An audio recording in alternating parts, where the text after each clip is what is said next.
നമസ്കാരം, എന്റെ പേര് മഹിമ. കൊച്ചേട്ടൻ എഴുതിയ അഹിംസയുടെ ആൾരൂപമായ ഗാന്ധി എന്ന പുസ്തകമാണ് ഞാൻ ഇവിടെ പറയുന്നത്.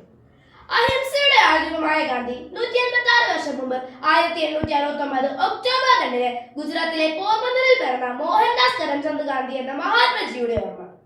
ഇന്ത്യ എന്ന ഭൂഖണ്ഡത്തെ മാത്രമല്ല, ലോകത്തിലെ സമാധാനകാംക്ഷികളായ സഹോദരങ്ങളുടെ എല്ലാ ഹൃദയങ്ങളെ ത്രസിപ്പിക്കുന്നുണ്ട്. കൂട്ടുകാരെ, ഒക്ടോബർ 2 ഗാന്ധി ജയന്തി, മഹാത്മാഗാന്ധിയുടെ ജന്മദിനം. ലോക മനസ്സിൽ സത്യത്തിന്റെയും അഹിംസയുടെ ആൾരൂപമായി മാറിയ ഗാന്ധിജി ഇന്ന് വീണ്ടും ഉയർക്കുകയാണ്. ജനകോടികളുടെ മനസ്സിൽ ഗാന്ധി സമര സമാധാന സന്ദേശമായി. കാലം കാലം കുതിച്ചുറങ്ങിയ ഒരു സുന്ദര സ്വപ്നമായിരുന്നു ഗാന്ധി. രാജഭരണം ആഭരണമണിയിച്ച ഇന്ത്യയുടെ ചരിത്രത്തിൽ നാട്ടുരാജ്യങ്ങളുടെ കലഹങ്ങൾക്കിടയിലൂടെ വ്യവസായ കണ്ണുമായി നുഴഞ്ഞു കയറിയ വിദേശ ശക്തികളെ അഹിംസയുടെ മാർഗത്തിലൂടെ ഇന്ത്യൻ മണ്ണിൽ നിന്ന് തുരത്താൻ പിറവിയെടുത്ത പ്രവാചക ജന്മമാണ് ഗാന്ധി. നിങ്ങൾ ഞാൻ അക്രമം പഠിപ്പിക്കുന്നില്ല, കാരണം അതിൽ ഞാൻ വിശ്വസിക്കുന്നില്ല. എന്നാൽ ജീവൻ പോയാലും ആരുടെ മുൻപിലും തല കുനിക്കാതിരിക്കുന്നത് എങ്ങനെയെന്ന് നിങ്ങളെ പഠിപ്പിക്കാൻ എനിക്ക് സാധിക്കും എന്ന് പ്രഖ്യാപിച്ചുകൊണ്ടാണ് ഉദാത്തമായ മാനുഷിക മൂല്യങ്ങളുടെ ചലിക്കുന്ന മന്ദിരമായി ഗാന്ധി ഇന്ത്യൻ നാഷണൽ കോൺഗ്രസിന്റെ മുൻനിര നായകനായി സ്വാതന്ത്ര്യ സമരത്തിന്റെ മുന്നണി പോരാളിയായത്.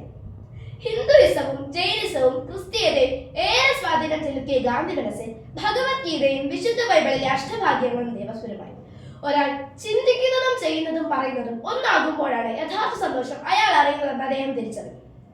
മറ്റുള്ളവർക്ക് സേവനം ചെയ്ത് സ്വയം നഷ്ടപ്പെടുമ്പോഴാണ് നിങ്ങൾ നിങ്ങളെ തിരിച്ചറിയുക എന്ന ഗാന്ധി സൂക്തം അദ്ദേഹത്തിന്റെ ഹൃദയത്തിൽ നിന്ന് ഊർന്നു വീണതാണ്. ഭാരതത്തിന്റെ ഭാവവും താളവും രാഗവും തന്റെ ഉപവാസത്തിലും സത്യാഗ്രഹത്തിലും പ്രാർത്ഥനയിലും വെളിപ്പെടുത്തിയ ഗാന്ധിജിക്ക് ധാരാളം ശിഷ്യഗണങ്ങളും ഉണ്ടായി. ആചാര്യ വിനോബ ഭാവെ, സർദാർ വല്ലഭായ് പട്ടേൽ, മീരാ ബഹൻ, CF ആൻഡ്രൂസ്, രവിശങ്കർ വ്യാസ്, നർഹരി പരീർ, ഖാൻ അബ്ദുൽ ഖാഫർ ഖാൻ തുടങ്ങിയ പ്രമുഖർ ഗാന്ധിസത്തിന്റെ അധ്യാപകരായപ്പോൾ ഗാന്ധിജി കാലം തിരിച്ചറിഞ്ഞ ഇന്ത്യയുടെ ഉപ്പരസമായി. ഗാന്ധിജിയുടെ നമുക്ക് സേവന ദിനമാണ്. മുൻപൊരു സേവന ഭാരമായിരുന്നു. ക്ലാസ്സിലെയും മുറ്റത്തെയും കല്ല് വെറുക്കിയും പുല്ല് പറിച്ചും കടലാസ് നീക്കിയും മാത്രം നമ്മൾ ഈ ദിനം ആചരിക്കരുത്. ഭാരതീയന്റെ സാമൂഹിക വളർച്ചയുടെ വഴിയിൽ തടസ്സമായി കിടക്കുന്ന എല്ലാ ചിത്രവാസനകളുടെയും തൂത്തെറിയാൻ നമുക്ക് കഴിയണം. ഇന്ത്യ സ്വതന്ത്ര വഴിയിലൂടെ നടക്കട്ടെ. അതിനായി നമ്മുടെ ക്ലാസും സ്കൂളും പരിസരവും നമുക്ക് ലഹരി മുക്തമാക്കാം. നമ്മിലെ ദുശീലങ്ങളുടെയും ദുഷിച്ച മൂല്യങ്ങളുടെയും ജീർണിപ്പുകൾ തുടച്ചു നീക്കാൻ ഈ ഗാന്ധി ജയന്തി ദിനത്തിൽ നമുക്ക് തുടക്കമിടാം. ഭാരത് മാതാ കി ജയ്.